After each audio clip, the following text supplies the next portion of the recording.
Bem-vindo ao Conselho Consultivo. O Fundo Monetário Internacional alerta que a austeridade na periferia europeia pode tornar-se insustentável do ponto de vista político e social.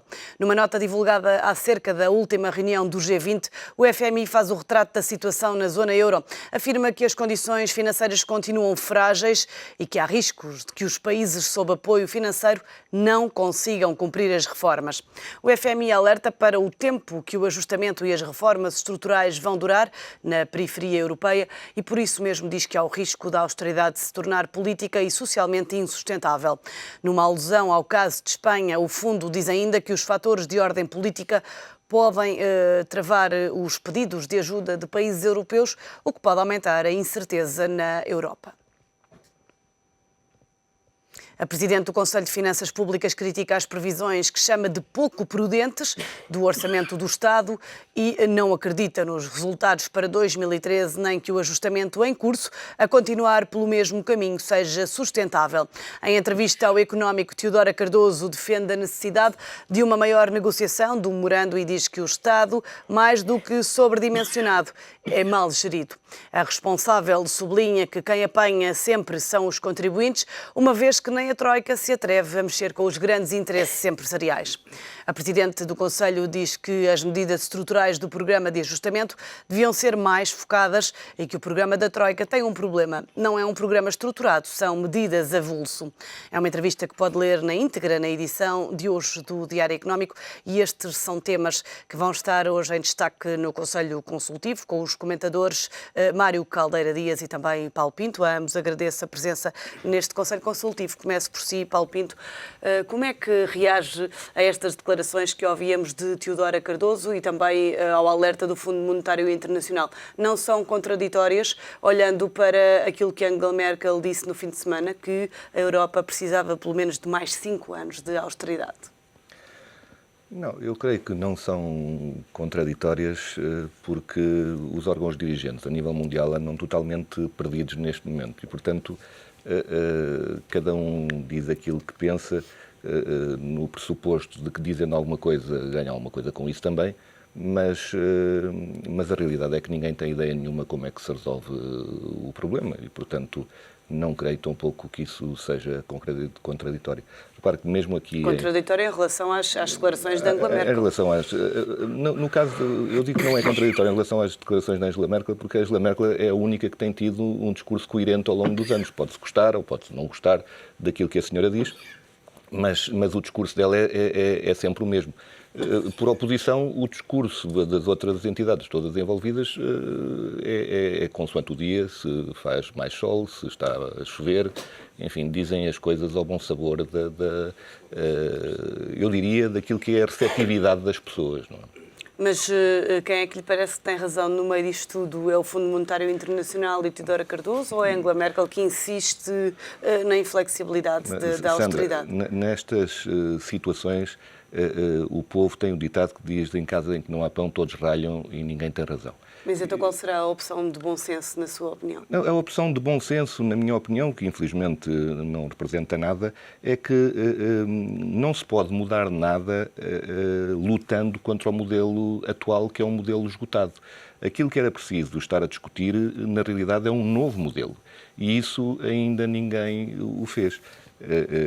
E, portanto, enquanto não se discutir um novo modelo, enquanto não se partir do princípio de que aquilo que temos está errado e não pode continuar, e que temos de recomeçar um de novo como se não existisse nada, enquanto não se fizer esse exercício, muito provavelmente aquilo que a gente vai continuar a ter são múltiplas declarações, até que haja uma situação que não possa ser controlada, eventualmente. Mário Caldeira Dias, o que é que lhe parece? Não, em relação a esta questão, quando a Angela Merkel fala em 5 anos, eu julgo que nem ela própria acredita nisso, não é? Porque nós sabemos que, aliás, o próprio Ministro das Finanças disse há dias, e passou despercebida esta afirmação, que nós tínhamos aqui um problema para resolver nas próximas décadas, não é? Foi isso que ele disse. E é natural que sim, não é? Porque para nós, para além de... Se não houver coisas que neste momento ninguém sabe, ou se não houver de facto uma reestruturação da dívida para que toda a gente se inclina, não há a mínima hipótese de ir fazendo esse processo de reestruturação com crescimento baixo, até 2010, a taxa média de crescimento em Portugal tinha sido 0,7%. E com uma moeda fraca, dificilmente este crescimento pode ter valores muito... Desculpe, uma moeda forte, numa economia fraca, dificilmente estes valores podem ser muito mais elevados. E, além disso, para além desse tipo de ajustamento muito poderoso, portanto, pouca gente também acredita que os 4 mil milhões possam ser cortados, ainda temos um problema adicional, que é pagar a dívida. E mesmo que nós paguemos metade da dívida, isto é, como está nos 200%, se forem pagos 100% dessa dívida pública, isto significa, durante 20 anos, 5 mil milhões só na divisão aritmética, porque se juntarmos os juros e essas coisas todas, serão pelo menos 10 mil milhões de euros por ano. Portanto, eu julgo que é quase impossível o país conseguir sair sozinho nos próximos larguíssimos anos, por si só. Se houver um novo resgate, também não resolve, porque vai acumular dívida, não é? Portanto, tem que haver qualquer coisa que nós, neste momento, não sabemos o que é. Teodora Cardoso defende uma negociação do memorando. Sim, uma renegociação do memorando e, sobretudo, uma renegociação e uma reestruturação da dívida.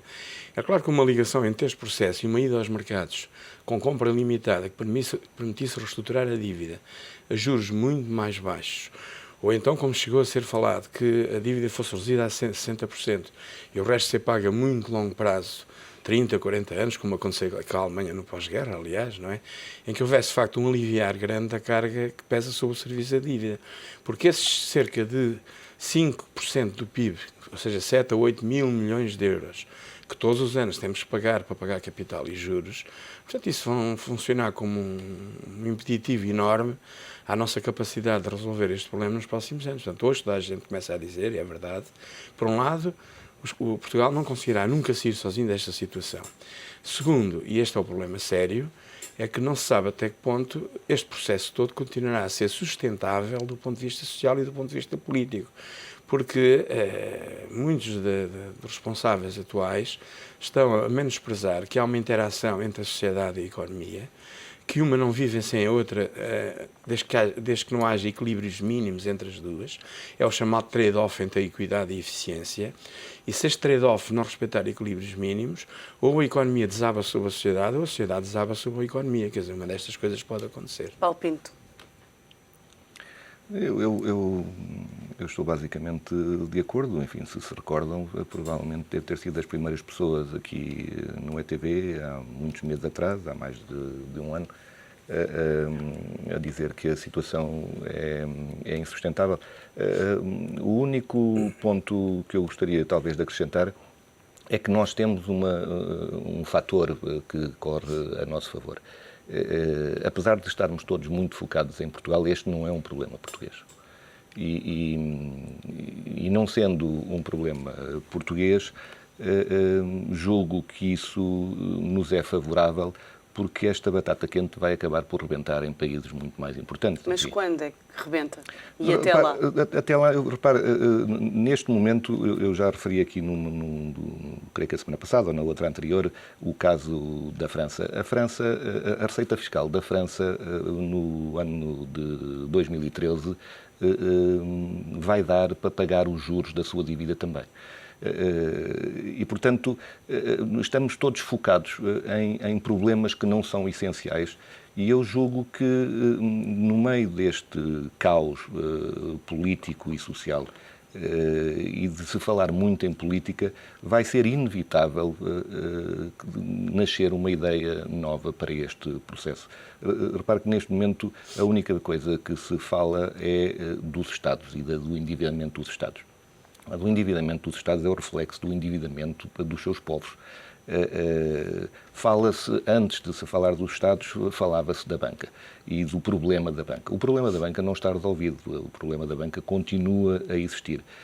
Apesar dos esforços dos bancos centrais e apesar de toda a gente neste momento estar focada nos bancos centrais como sendo os paladinos da solução do nosso problema, eu acho estranho que ninguém ainda tenha pensado que os bancos centrais existem para defender os interesses dos bancos. Não existem para defender os interesses dos países ou para defender os interesses da economia. É para defender os interesses dos bancos. E no início os bancos centrais existiam para justamente poder intervir em situações pontuais. Agora não são situações pontuais, agora são situações recorrentes. Aliás, é o normal mal é os bancos centrais serem os únicos intervenientes nos bancos. Portanto, é muito mais que os pequenos problemas avulso que nós temos vindo a discutir, porque esses fazem parte do dia-a-dia, enfim, daquilo que o FMI diz, daquilo que a senhora Merkel diz, daquilo que o Primeiro-Ministro diz, o responsável da oposição, mas, na realidade, tudo isso é totalmente irrelevante, porque ninguém está a discutir o problema essencial, e o problema essencial é o problema das pensões, por exemplo, das pessoas, é o problema do trabalho, porque reclama-se trabalho a nível governamental, a nível parlamentar. Em Portugal, por exemplo? Não, nem pode existir, enfim, eu vejo com a maior das surpresas por políticos profissionais que existem, que estão em funções há muitos anos, em múltiplas funções, e que não percebem para que o trabalho só existe se existirem empresas e condições para as empresas funcionar. E, portanto, quando andamos a falar em investimento em Portugal, eu parece-me um pouco surrealista pensarem que vai haver pessoas vindas de qualquer outro país para investir em Portugal quando as regras mudam de 15 em 15 dias. Não é? Ninguém vem montar uma fábrica no pressuposto de que vai ter um custo de Y e que na semana seguinte ou nos 15 dias seguintes é de Y mais Z. Essas coisas não acontecem, não é? A menos que é pior a emenda do que o soneto, se façam depois uns acordos particulares muito específicos para dizer que se criou 1000 postos de trabalho de uma vez. Ora, ainda ontem ouvi um político na televisão dizer que Portugal precisa são mais 2 ou 3 auto-Europas. Evidentemente, Portugal precisa de mais 2, 3, 4, 5, 6, 7. Mas eu ponho o problema ao contrário. Se acontecer agora alguma coisa à auto-Europa, é mais 1% do PIB que vai. Porque tudo está concentrado nas grandes empresas. Ora, é todo esse modelo que eu julgo que precisa de ser revisto, porque já se percebeu que o emprego não vem das grandes empresas, o emprego vem das pequenas empresas e ninguém olha para as pequenas empresas. Que estão a ser estranguladas. Que estão a ser estranguladas. Já se percebeu que a tecnologia não é geradora de emprego, ao contrário, é geradora de desemprego. Já se percebeu que o sistema da segurança social em todos os países do mundo é um sistema Ponzi, que é uma pirâmide invertida e que, portanto, o último vai fechar a porta e apagar a luz. Tudo isso se sabe, mas ninguém discute isso. E, aliás, alguém, de vez em quando, vai discutindo isso. Sobretudo agora, políticos, ou que já foram políticos, ou que tiveram funções, e que vêm agora a terreiro a falar de coisas como se não tivessem tido nada a ver com isto. É sempre fácil, como dizia lá o comentador desportivo, comentar o resultado depois do final do jogo. Não é? Antes do jogo é que é interessante saber o que é que pode acontecer, que é isso que as pessoas esperam. Mas agora a gente vê com regularidade os políticos virem falar sobre aquilo que devia estar a ser feito ou não deve, depois de eles terem estado anos e anos e anos no governo e que não terem feito, enfim, fizeram o que tiveram que fazer, mas não viram nada daquilo que poderia estar a acontecer neste momento. É fácil falar e é difícil fazer. Não é difícil, até porque este processo, quer dizer, nós hoje olhamos muitas vezes procurando culpados da situação, nomeadamente ao nível da Europa, que não ajuda, não faz o suficiente, etc. Quer dizer, é verdade. E, nomeadamente, isto prende-se com a própria visita da senhora Merkel a Portugal. É verdade que a Europa nos ajudou e nos emprestou dinheiro, e, embora com condições, mas é natural que os credores imponham condições aos ajudadores, isto também é natural. Porque isto foram erros acumulados ao longo de dezenas de anos. Aliás, a doutora Teodora Cardoso, há muitos, muitos anos que vem escrevendo e alertando exatamente para isso, não é? E que ela própria estimava a evolução da despesa pública e já previa um pouco o que é que poderia vir a acontecer, que chamou ela mesmo própria o monstro do crescimento da despesa pública. Muitas vezes ouvíamos o Tom Medina Carreira também, achámos que ele era um pessimista, mas a realidade encarregou-se de ser muito pior do que o próprio pessimismo dele encarregava, e a Europa ajudou-nos, quer dizer, e provavelmente permitiu-nos, em vez de uma morte súbita, uma agonia lenta, não é? Mas não deixa de ser um resgate que foi propiciado com 78 mil milhões de euros, o que é muito dinheiro, não é? Portanto, não podemos olhar para estas pessoas como culpadas da situação. Culpados somos nós, porque, de uma forma irresponsável, fomos criando os fatores de dívida que nos tornaram mais tarde vulneráveis.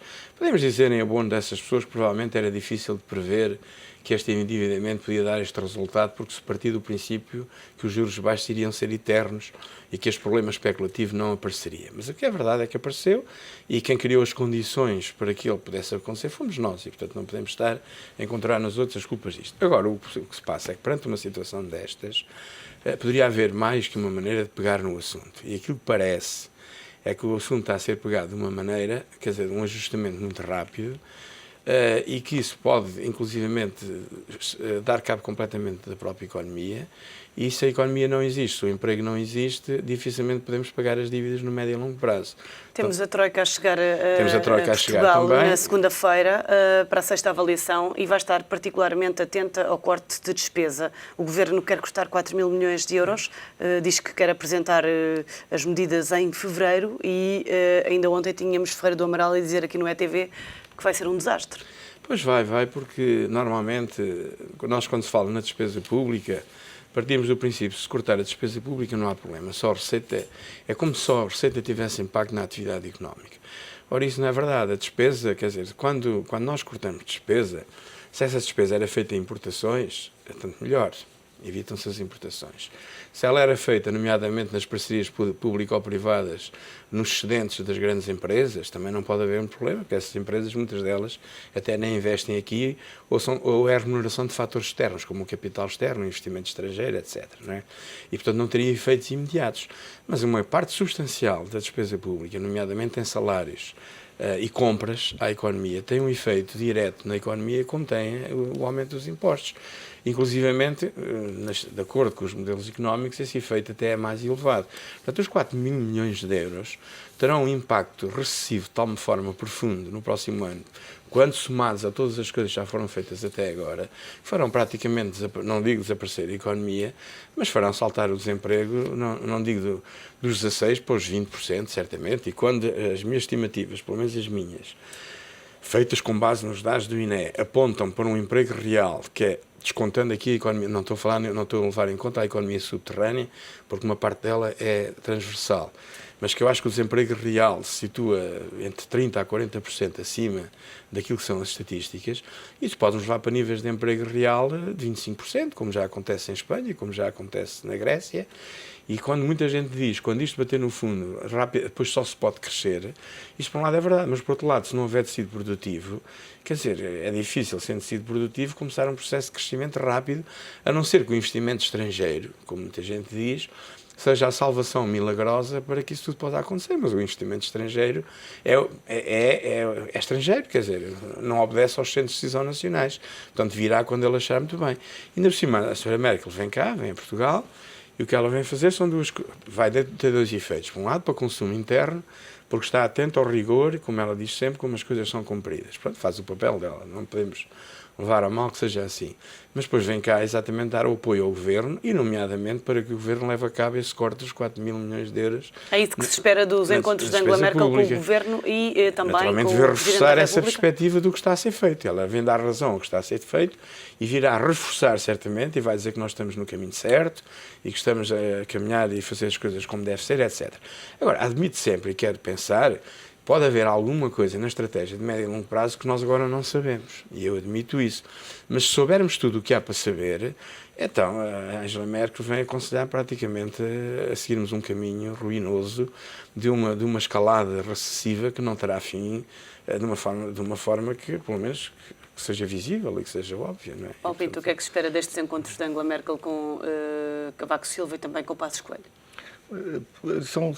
São encontros políticos, eu não tenho experiência disso, não posso dizer nada, não tenho opinião, enfim, imagino que aquilo que acabou de ser dito será isso que vai acontecer. Eu prefiro lembrar, talvez, para que já tivemos desde o início da crise 22 ou 23 Conselhos Europeus para não discutir nada. Enfim, imagino para que estas visitas e estes gastos ajudem ao PIB. É a única coisa positiva para que eu vejo nisso. Vai haver muita gente envolvida neste processo, muita segurança. Não vejo que possa acrescentar muito mais.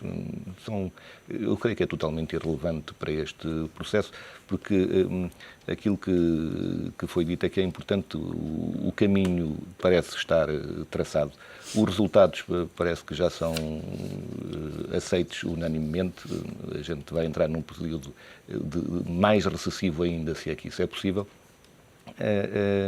E portanto, não haverá muito mais a dizer. gostaria de podermos estar aqui a discutir medidas positivas para o país, de coisas que fizessem arrancar novamente a economia, mas eu creio que estamos muito longe ainda de ver isso. O que é que as empresas portuguesas precisavam neste momento? Eu creio que as empresas portuguesas precisariam de sentir alguma estabilidade nas regras, mas isso é aquilo que é impossível, porque de 3 em 3 meses nós somos obrigados a acrescentar mais alguma coisa à dívida e, portanto, como aquilo que em termos absolutamente matemáticos deveria ser feito não pode ser feito por causa da Constituição, que é licenciar alguns dos funcionários públicos, ou muitos, porque eles estão garantidos, o trabalho deles está garantido pela Constituição e, portanto, um funcionário público contratado não pode ser um funcionário público despedido. Enquanto não se discutir esse assunto, o problema do Estado e do déficit do Estado vai estar sempre na situação em que está e, portanto, a incidência do remédio é feito sobre o setor não público do país. E como esse setor não público, o setor privado é cada vez mais pequeno, cada vez o peso é maior sobre esse setor privado e, portanto, como disse, o que vai haver é um estrangulamento da sociedade portuguesa, nomeadamente da economia privada, e dificilmente poderemos sair desta espiral negativa. Mário, para terminar. Não, é verdade, sim, e normalmente também, eu julgo que o peso em termos de função pública em Portugal tem vindo a diminuir, de facto, nos últimos anos, e hoje não é excessivo em termos europeus, e esta questão da reestruturação do Estado não se deve, de facto, colocar só em termos dos cortes das despesas em algumas áreas, que é onde está o dinheiro, no fundo, não é? Porque o problema da equidade na distribuição dos sacrifícios é um problema que, infelizmente, se continua a colocar em Portugal. Porque nós todos concordamos com a austeridade, concordamos com os sacrifícios, mas para já concordamos em duas óticas. Primeiro, gostávamos de saber, mas isso não há resposta para isso, é saber quando é que teremos os resultados dos sacrifícios que estamos a fazer. E aquilo que as pessoas olham para a frente, e a única coisa que vem é que um sacrifício adicional levará a um sacrifício adicional. Isto é terrível, porque sem expectativas de futuro, as pessoas de facto não têm motivação e é difícil as coisas desenvolverem-se e terem dinâmica. Relativamente também ainda ao próprio papel do Estado. Quer dizer, é verdade que esses sacrifícios e essa recuperação do Estado e essa redefinição das funções tem que ser vista em coisas como, por exemplo, verdadeiramente essas funções e têm que ser equitativamente distribuídas por todos os setores da administração pública e não partir sempre do princípio que alguns setores da sociedade, algumas empresas e algumas partes da administração pública são uma espécie de intocáveis, quer dizer, que estão fora da sua contribuição para os sacrifícios. E julgo que este processo seria muito mais fácil de levar a cabo quando as pessoas sentissem que os sacrifícios são distribuídos com equidade. E até agora, quer a Troika, quer o governo português, como a própria Teodora Cardoso disse, e parece-me muito bem, continuam a ter um respeito muito maior pelos interesses instalados e com capacidade efetiva de reivindicação do que têm pela generalidade das pessoas, que é muito mais fácil cortar um subsídio de desemprego, uma coisa desse tipo, do que intervir noutro tipo de grupos e noutro tipo de interesses instalados. E isto, do ponto de vista social, vai agudizar em muito a capacidade que os portugueses têm para suportar os sacrifícios. Isso vai. Mário Caldeira Dias, Paulo Pinto, muito obrigada pela vossa presença neste Conselho Consultivo. O Conselho Consultivo está de regresso na próxima segunda-feira.